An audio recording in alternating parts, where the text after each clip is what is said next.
For decades, the people of Zimbabwe have endured hardship under the ruling ZANU-PF party. Their voices stifled, their dreams deferred, the weight of oppression heavy on their shoulders. But even in the face of adversity, hope flickers. A longing for change whispers on the wind. The yearning for a Zimbabwe that can breathe again. A Zimbabwe that can stand tall and proud on the world stage. This yearning has found a voice, a champion, in the figure of Nelson Chamisa. Nelson Chamisa, former leader of the Citizens Coalition for Change, stands as a beacon of hope for the people of Zimbabwe. He speaks of a future free from oppression, where every Zimbabwean can live with dignity and purpose.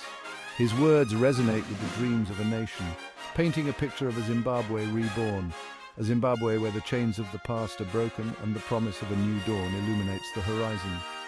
Chamisa's message is simple, yet profound. Freedom, happiness, peace, pride, prosperity.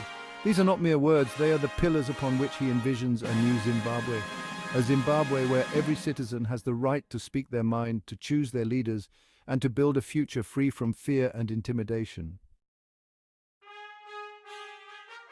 Chamisa's vision is not his alone, it is a vision shared by millions of Zimbabweans, a yearning for a nation that lives up to its potential, a nation that can once again be the breadbasket of Africa, a beacon of democracy and progress.